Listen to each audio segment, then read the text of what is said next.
ST ಅಲ್ಲದ ಸಮುದಾಯದವರು ST ಪ್ರಮಾಣಪತ್ರ ನೀಡುವಂತೆ ಒತ್ತಾಯಿಸಿ ಪ್ರತಿಭಟನೆಗಳನ್ನು ಮಾಡಿ ಸರ್ಕಾರದ ಮೇಲೆ ಒತ್ತಡ ಹಾಕುತ್ತಿರುವುದನ್ನು ಕಲ್ಯಾಣ ಕರ್ನಾಟಕ ಪ್ರದೇಶ ವಾಲ್ಮೀಕಿ ನಾಯಕರ ಸಂಘ ಖಂಡಿಸುತ್ತದೆ ಎಂದು ವಿಭಾಗೀಯ ಅಧ್ಯಕ್ಷ ನಂದಕುಮಾರ್ ಮಾಲಿಪಾಟೀಲ್ ತಿಳಿಸಿದ್ದಾರೆ.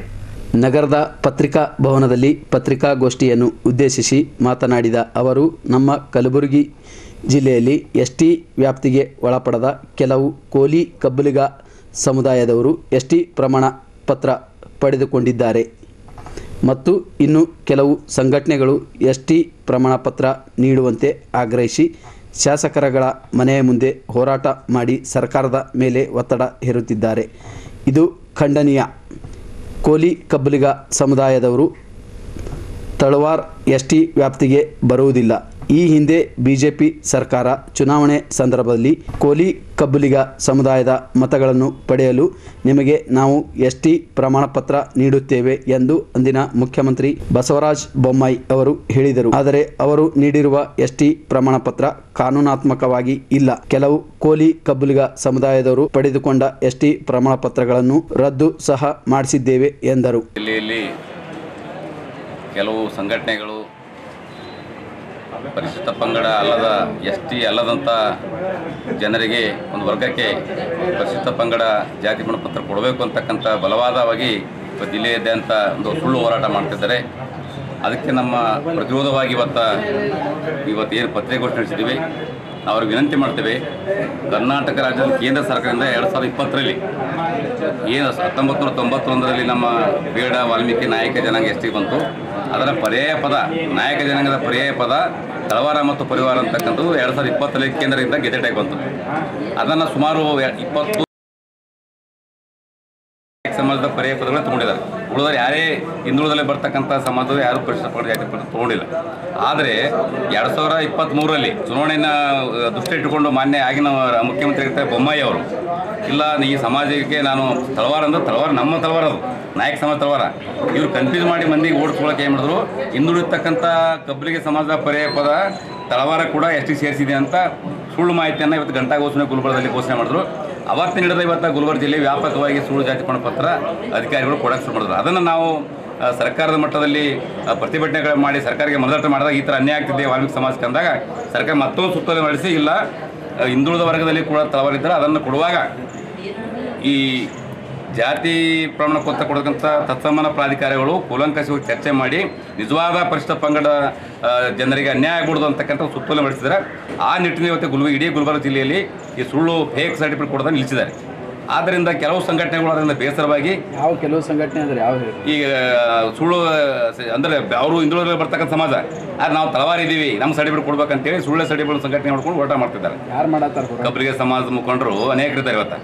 ಅವರು ಆ ಥರ ಈಗ ಉದಾಹರಣೆ ರಾಯಪ್ಪ ಅಂತ ಹೇಳಿದೆ, ಅವ್ರು ಕಬ್ಬಲಿಗೆ ಇವು ಅವರೇ ಹೋರಾಟ ಮಾಡ್ಕೊತಾರೆ. ಅದಕ್ಕೆ ದಯವಿಟ್ಟು ನಾನು ಕಬ್ಬಲಿಗೆ ಸಮಾಜದಲ್ಲಿ ವಿನಂತಿ ಇದೆ, ನೀವು ಕೂಡ ಹಿಂದುಳಿದ ವರ್ಗದಲ್ಲೇ ಇದ್ದೀರಿ, ನೀವು ಅನೇಕರು ಬಡವರಿದ್ದಾರೆ ನಿಮ್ಮದಲ್ಲಿ ಕೂಡ, ನೀವು ನೇರವಾಗಿ ಸರ್ಕಾರದಿಂದ ಪರಿಶಿಷ್ಟ ಪಂಗಡಕ್ಕೆ ಒಳಗಾಗಿ ಬರೀ ಪರಿಶಿಷ್ಟ ಪಂಗಡ ಸೇರಿಕೊಂಡು ಕಾನೂನುಬದ್ಧವಾಗಿ ಬಂದರೆ ನಾವೇ ನಿಮ್ಮನ್ನು ಸ್ವಾಗತ ಮಾಡ್ತೀವಿ.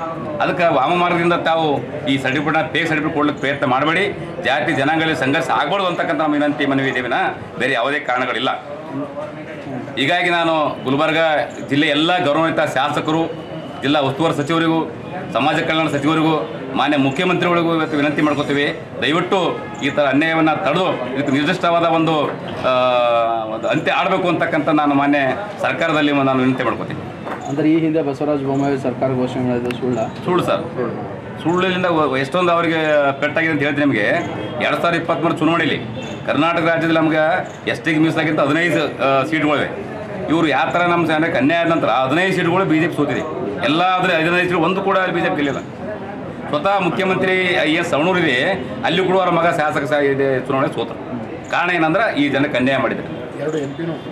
ಈಗ ಬೇರೆ ಜಿಲ್ಲೆಗಳಲ್ಲಿ ಈಗ ಆಲ್ರೆಡಿ ಪ್ರಮಾಣ ಪತ್ರ ವಿತರಣೆಯಲ್ಲಿದೆ, ಅದಕ್ಕೇನು ಹೇಳ್ತೀವಿ? ಈ ಥರ ಫೇಕ್ ಆಯಿತು, ಬಿಜಾಪುರ ಅಲ್ಲಿ ಫೇಕ್ ಅದು ಫೇಕೆ ಸರ್. ಕರ್ನಾಟಕ ರಾಜ್ಯದಲ್ಲಿ ಬೆಳಗಾವ, ಮೈಸೂರು ಬಿಟ್ಟರೆ ಉಳಿದ ಕಡೆ ಎಲ್ಲಿ ನಮ್ಮ ಪರ್ಯಾಯ ಪದ ತಳವಾರಿಲ್ಲ. ಇಲ್ಲಿ ಹಿಂದುಳಿದ ಬರ್ತಕ್ಕಂಥ ತಳವಾರು ಅಂದ್ರೆ ಅವರಿಗೆ ಸರ್ಟಿಫಿಕೇಟ್ ಬರಲ್ಲ ಸರ್. ಬರ್ತಾರೆ ಕಾನೂನು ಬರೋಗಿ ಬರ್ತಿಲ್ಲ, ನಾವು ಕೊಡ್ಬಾರ್ದು ನಾವು ಹೇಳಲ್ಲ. ಅದು ಕಾನೂನು ಸಂವಿಧಾನ ಹೇಳುತ್ತೆ, ಅದ್ರ ಪ್ರಕಾರ ಅವ್ರಿಗೆ ಬರೋದಿಲ್ಲ, ಅವ್ರು ಹಿಂದುಳಿದಲ್ಲೇ ಬರ್ತಾರೆ. ಕೇಂದ್ರ ಸರ್ಕಾರ ಹೆಂಗೆ ಅನುಮತಿ ಕೊಡ್ತು? ಕೇಂದ್ರ ಸರ್ಕಾರ ಕೊಟ್ಟರು ಸರ್. ನಾಯಕತ ಪರ್ಯಾಯ ಪದ ಅಂತ ಇದೆ ಸರ್ ಗೆಜೆಟ್ನಲ್ಲಿ. ನಾಯಕ ಜನಾಂಗದ ಪರ್ಯಾಯ ಪದಕ ಎಷ್ಟಿ ಕೊಡ್ರಿ, ಹಿಂದುಳಿದ ವರ್ಗದಲ್ಲಿಯೂ ತಳವಾರಿದ್ದಾರೆ ನೋಡಿಕೊಡ್ರಿ ಅಂತ ಹೇಳಿದ. ಬಟ್ ಅದನ್ನ ಮಿಸ್ಯೂಸ್ ಮಾಡ್ಕೋತಾರೆ ಕೆಲಸ. ಈಗ ಸರ್ಕಾರಕ್ಕೆ ಏನು ಮನವಿ ಮಾಡ್ಕೋತೀರಿ? ಸರ್ವರ್ಕ್ ನಾನು ಹೇಳ್ತೀನಿ, ಈ ಥರ ನಮ್ಮ ನಿಜವಾದ ಪರಿಶಿಷ್ಟ ಪಂಗಡ ಜನರಿಗೆ ಅನ್ಯಾಯ ಆಗ್ತಿದೆ, ಅದನ್ನು ಸರಿಪಡಿಸ್ರಿ. ಸುಳ್ಳು ಫೇಕ್ ಇದ್ರ ಮೇಲೆ ಕ್ರಮ ತೋರಿ, ಅಧಿಕಾರಿಗಳ ಮೇಲೆ ಕ್ರಮ ತೋರಿ, ಸರ್ಟಿಫಿಕೇಟ್ ತೊಗೊಂಡ್ರ ಮೇಲೆ ಕ್ರಮ ತೋರಿ, ಶಿಸ್ತಿನ ಕ್ರಮ ತೋರಿ. ಆವಾಗ ಮುಂದೆ ಅದು ಒಂದು ಪರಿಣಾಮ ಆದರೂ ಬಿಡ್ತಾರೆ ಜನ. ಇಲ್ಲದೆ ಎಲ್ಲರೂ ಇದೇ ಮಾಡ್ಕೊಂಡು ಹೋಗ್ತಾರೆ. ನಿಜವಾದ ಅನ್ಯಾಯ ಆಗ್ತಕ್ಕಂಥ ನಮ್ಮ ಜನಾಂಗ ಈಗ ವಿತರಣೆ ಮಾಡಾಕತ್ತಾರಲ್ಲ, ಅದ್ರ ಜನ ಬಂದಾಗಿದೆ ಸರ್. ಕಲಬುರಗಿಯಲ್ಲಿ ಎಲ್ಲಿ ಬೇರೆ ಜಿಲ್ಲೆಗಳಲ್ಲಿ ಅಲ್ಲಿ ನಮ್ಮ ಮುಖಂಡರು ಮಾಡ್ತಾ ಇದ್ದಾರೆ.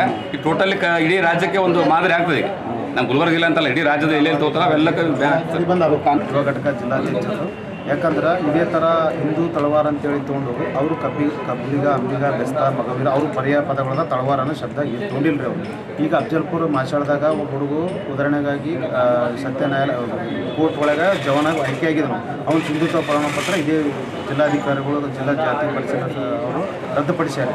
ಅದೇ ರೀತಿ ಪಟ್ಟಣ ಪಂಚಾಯತಿ ಎಲೆಕ್ಷನ್ ಆಗಿದ್ದು ಕಾಳಗಿಯಲ್ಲಿ ಅಲ್ಲಿ ಏನು ಮಾಡಿದ್ರು, ಅಣ್ಣ ಒಂದು ಜಾತಿ ಕಬ್ಬಲಿಗ, ಅಕ್ಕ ಬೆಂಗಳೂರದಾಗ ಹೋಗಿ ತಳವಾರ ಅಂತೇಳಿ ನಾಯ್ಕಡ ತಳವಾರ ಅಂತ ತೊಗೊಂಡು ಬಂದಿರ್ತಾರೆ. ಅದ್ರ ಪ್ರಮಾಣ ಪತ್ರ ಅದ್ರ ಸಲುವಾಗಿ ನಮ್ಮ ಕಾಳಗಿದಾಗ ತಹಸೀಲ್ದಾರ್ಗಳು ರದ್ದು ಮಾಡ್ಯಾರ.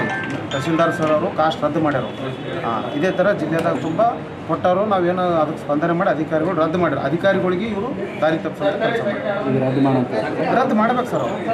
ಯಾಕೆ ಒಬ್ಬ ವ್ಯಕ್ತಿಗೆ ಎರಡು ಕಾಸ್ಟ್ ಕೊಡ್ಲಕ್ಕಂತ ಆಗಲ್ಲ ಸರ್. ನೀವು ಮೂಲ ಬದಲು ಯಾವ್ದು ಇರ್ತದೆ ಅದೇ ತೊಗೋಬೇಕು. ಈಗ ನೀವು ಈಗ ಕಬ್ಲಿಗ ತೊಗೊಂಡು ಆನಂತರ ತಳವಾರ ತೊಗೊಂಡು ಒಬ್ಬ ವ್ಯಕ್ತಿಗೆ ಎರಡು ಕಾಸ್ಟ್ ಹೆಂಗೆ ತಹಸೀಲ್ದಾರ್ ಹೆಂಗೆ ಡಿಸೈಡ್ ಮಾಡ್ತೀವಿ ಸರ್? ಒಬ್ಬ ವ್ಯಕ್ತಿ ಒಂದೇ ಮನೆ ಅಲ್ಲ ಸರ್, ಒಬ್ಬನಿಗೆ ಎರಡು ಇರ್ತೀವಿ ಸರ್. ಒಬ್ಬನಿಗೆ ಎರಡು ಕಾಸ್ಟ್ ಕೊಟ್ಟರೆ ಸರ್ ಉದಾಹರಣೆ ಸಮೇತ ನಾವು ಕೊಡ್ತೀವಿ ಸರ್. ಅದೇ ತಹಸೀಲ್ದಾರ್ ಮೇಡಮ್ ರದ್ದು ಮಾಡ್ಯಾರ ಸರ್.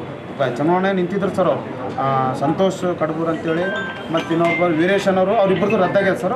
ಈಗೇನು ಅಂಬವ್ವನ್ ಅವ್ರು ನಿಂತರು ಪಟ್ಟಣ ಪಂಚಾಯತಿ ಅವ್ರದ್ದು ರದ್ದಾಗ್ಯದ ಸರ್. ಡಿ ಸಿ ಮೇಡಮ್ ಅವ್ರು ರದ್ದು ಮಾಡ್ಯಾರ, ಡಿ ಸಿ ಮೇಡಮ್ ಅವ್ರು ರದ್ದಾಗ್ಯಾರ. ಇದ್ರ ಸಂಬಂಧಪಟ್ಟ ಟೋಟಲ್ ನೀವು ಬಿಜಾಪುರ ಬಿದರ್ ಏನು ಕೇಳಿದ್ರೆ ಇದು ಕೋರ್ಟ್ನಾಗ ನಡೆದ ಸರ್. ಅದಕ್ಕೆ ವರದಿ ಕೊಡು ಅಂತೇಳಿ ನಮ್ಮ ಎಲ್ಲ ಜಿಲ್ಲಾಧಿಕಾರಿಗಳಿಗೆ ಮತ್ತು ಸಮಾಜ ಕಲ್ಯಾಣದವ್ರು ಆದೇಶ ಮಾಡಿದ್ರು. 1 ವರ್ಷ ಆಯ್ತು ಇಲ್ಲವ್ರಿಗೆ ಯಾರು ವರದಿ ಕೊಟ್ಟಿಲ್ಲ. ಅದು ಅವ್ರಿಗೆ ವರದಿ ಕೊಡುವಂಥದ್ದು ಅದೇ ಅಧಿಕಾರಿಗಳ ಮೇಲೆ ಯಾವುದೇ ಮನಸ್ಸು ಬರಲಾಗದ. ಅದು ಕೋರ್ಟ್ ಏನಾದರೂ ಕ್ರಮ ತಗೋತದೆ ಸರ್. ನಾವು ನಿಜವಾದಿದ್ದವ್ರಿಗೆ ನಾವು ಯಾರು ಏನು ಬೇಡಮಲ್ಲ ಸರ್. ಅದು ನಾಯಕ ಅಂದ್ರೆ ನಮ್ಮದೇ ಪರ್ಯಾಯ ಪದ ಅದ. ಕ್ರಮ ಸಂಖ್ಯೆ ಸೆಂಟ್ರಲ್ ಗೆಜೆಟ್ ಅದ ಸರ್. 32 ಕ್ರಮ ಸಂಖ್ಯೆ ಸೆಂಟ್ರಲ್ ಗೆಜೆಟ್ ಅದ. ಈ ಬೊಮ್ಮಾಯಿಗೆ ಯಾವುದೇ ಸೇರಿಸೋದು ತೆಗೆದು ಅಧಿಕಾರ ಅಂತ ಇಲ್ಲ ಸರ್. ಅವರು SC/ST ಬೇರೆ ಜನಾಂಗದ ಸೇರಿಸೋದು ತೆಗೆದವ್ರು ಮಾಡ್ಬೋದು. ಬೊಮ್ಮಾಯಿ ಸಾಬ್ರವ್ರು ಸುಳ್ಳು ಹೇಳಿಕೆ ಕೊಟ್ಟು ದಾರಿ ತಪ್ಪಿಸಂತ ಕೆಲಸ ಮಾಡ್ಯಾರ. ಅದರ ಪರಿಣಾಮ ಅವ್ರು ಉಂಡಾರ. ಇದೇ ರೀತಿ ಈ ಸರ್ಕಾರದವ್ರು ಮಾಡಿದ್ರೆ ನಮ್ಮ ಬಳಿ ಎಲ್ಲ ನಮ್ಮ ಶಾಸಕರು, ಗುಲ್ಬರ್ಗ ಉಸ್ತುವಾರಿ ಸಚಿವರು ಯಾವುದೇ ರೀತಿಯಿಂದ ನಮ್ಮ ಎದುರಾಳಿ ನಮ್ಮ ಎದುರು ಸಮಾಜದವ್ರು ನಾವು ಕರೆ ಇದ್ದೀವಿ ಅಂತ ಉದಾಹರಣೆ ನಿನ್ನೆ ನಮ್ಮ ಮತ್ತಿಮಠ ಸರ್ ಅವ್ರು ಹೇಳಿದ್ರು, ನಾವೇ ಕೊಡಿಸಿವಿ, ನಾವು ಕೊಡಬೇಕು, ನಮ್ಗೆ ಅನ್ಯಾಯ ಆಗತ್ತದ ಅಂತೇಳಿ. ಸರ್ ಅದರ ಬಗ್ಗೆ ಪರಿಣಾಮವಾಗಿ ಓದಿ ಅಧ್ಯಯನ ಮಾಡಿಕೊಂಡು ನಿಮ್ಮ ಸರ್ಕಾರದಾಗ ಕಾನೂನು ಸಲಹೆ ತಗೊಂಡು ಅದ್ರ ಬಗ್ಗೆ ಹೆಜ್ಜೆ ಇಡ್ರಿ ನೀವು. ಅದು ಬಿಟ್ಟು ನೀವು ಜಾತಿ ಮಧ್ಯದಾಗ ಬೀಜ ಬಿತ್ತುವಂತ ದಾರಿ ತಪ್ಪಿಸ. ಈ ಸಂದರ್ಭದಲ್ಲಿ ರಾಮು ನಾಯಕ್, ಮಹೇಶ್ ನಾಯಕ್, ಶರಣು ಸುಬೇದಾರ್ ಸೇರಿದಂತೆ ಕಲ್ಯಾಣ ಕರ್ನಾಟಕ ಪ್ರದೇಶ ವಾಲ್ಮೀಕಿ ನಾಯಕ್ ಸಂಘದ ಪದಾಧಿಕಾರಿಗಳು ಪತ್ರಿಕಾಗೋಷ್ಠಿಯಲ್ಲಿ ಉಪಸ್ಥಿತರಿದ್ದರು.